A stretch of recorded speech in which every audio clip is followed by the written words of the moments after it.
Now, the weekend was buzzing owing to the Indian Premier League. Yes, it's still a while away, but Sunday was the last day for all of the 10 franchises to announce their list of retained and released players. And one man's fortunes dominated all of last week's rumour mills and headlines. We will get to that in just a bit, but first, let me tell you what the timelines roughly are.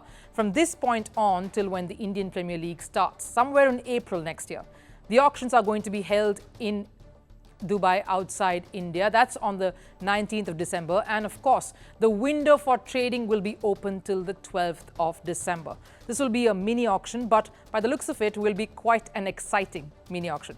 So I'm summing up the top talking points from each of the franchises who will be heading into the auction. The players released and retained tells you a story.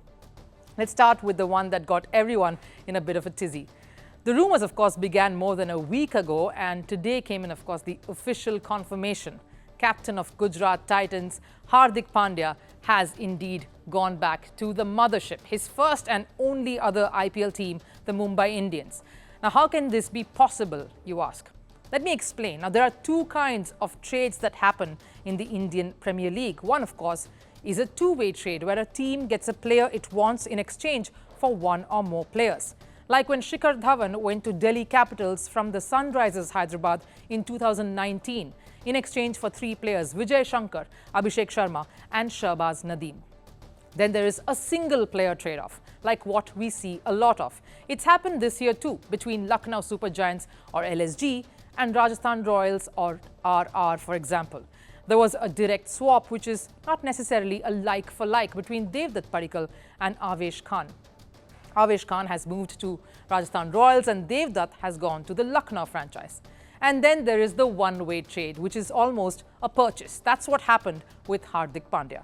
Now, what happens in a one-way trade is that if a cricketer receives an offer from another team and if he's keen to, he will inform his current franchise of the interest. The decision to sell a player of theirs can come from the franchise as well, in which case the cricketer is then taken into the discussion and in both scenarios, of course, a transfer fee is initiated. The transfer fee, of course, is what the team that is buying will pay the team that is releasing the cricketer. So in this case, Mumbai Indians will be paying Gujarat Titans a transfer fee. Now, this transfer fee is an amount that the player and the current team, in this case Hardik Pandya and Gujarat Titans, have decided upon. And yes, the player gets a percentage of the transfer fees too. And that is something the player can demand, and it's a percentage that is agreed upon. Now, once this is decided and finalized, the agreement is then sent to the BCCI and the IPL Governing Council. Everything is then approved officially. But considering the teams and player in question are both in agreement, it is but a formal ratification of the move. The transfer fee, of course, is over and above what the player's contract is. In Hardik Pandya's case, that is 15 crores or 150 million Indian rupees. Now, Mumbai Indians, after their previous buys at the last auction, were only left with 50 lakhs or 5 million in their kitty.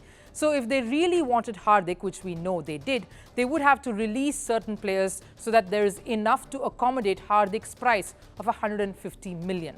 Which is what they did. They managed to get Cameron Green sold to Royal Challengers Bengaluru, making sure that he got his price of 175 million instead of releasing him in an auction where he wouldn't get anywhere close to that amount.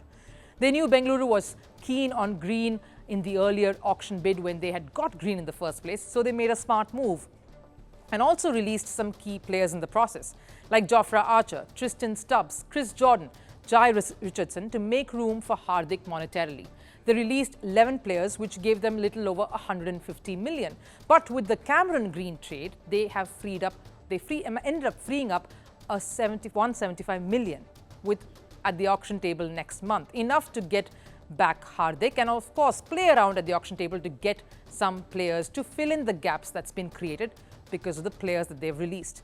Their notable retentions are, of course, Rohit Sharma, Ishan Kishan, Arjun Tendulkar, Tilak Verma, Piyush Chawla, Tim David, Surya Kumar Yadav and of course Jasprit Bumrah. Now let's talk about the move itself. It's a massive one.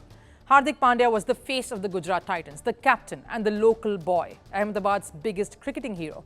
If you remember, Hardik was released from Mumbai Indians before the mega auction involving the two new teams. Mumbai Indians, or MI, only retained Rohit Sharma, Surya Kumar Yadav, Jasprit Bumrah and Kieron Pollard. surprisingly letting go of their very own Hardik Pandya. Thereafter, moving to Gujarat Titans as captain immediately changed things around for him. Before taking up this new challenge, Hardik was at crossroads in his own career. He had been suspended by the board due to some comments he had made on a talk show. He had gone through a massive back injury that had kept him away from the game for long. He had had his fair share of issues before the turnaround happened in Gujarat, where he led his team to an inaugural Indian Premier League title. He had contributed with both bat and ball throughout the season. The second season was just as good, with Gujarat reaching the final before losing to Chennai Super Kings. And now to leave all that and head back to Mumbai Indians would seem to put Gujarat in a bit of a bother. The last week was, of course, spent behind closed doors, where the Titans' top brass huddled to decide who their captain could be, and announcing Shubman Gill just earlier today, the Indian opener, as their next skipper. Hardik, in fact, began his IPL journey with Mumbai.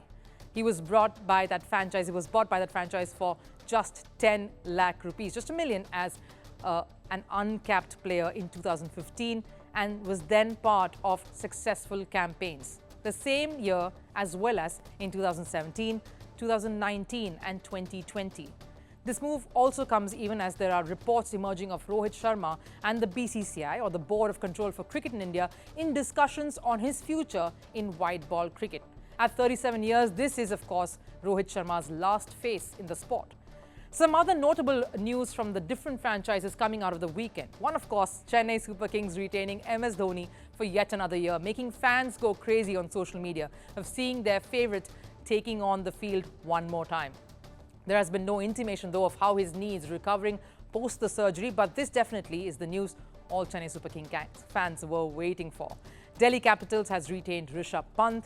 Kolkata Knight Riders have retained Shreyas Iyer. The few shocking releases, of course, has been Bengaluru franchise releasing the all-rounder Sri Lankan Hasaranga. Punjab Kings releasing again the Indian all-rounder Shah Rukh Khan. Sunrisers releasing Harry Brook. And speaking of Harry Brook, the Indian Premier League next season could see very few England players present, after Ben Stokes wished to excuse himself from the lucrative league to focus on his knee surgery. Of course, that's coming up, as well as the Ashes. Joe Root also has done the same. He will be giving IPL a miss, confirming he will not be part of the Rajasthan Royals setup for the next season. So too Jofra Archer, who was released by the Mumbai Indians. So a lot of interesting movements leading up to that mini auction that will take place in Dubai next month.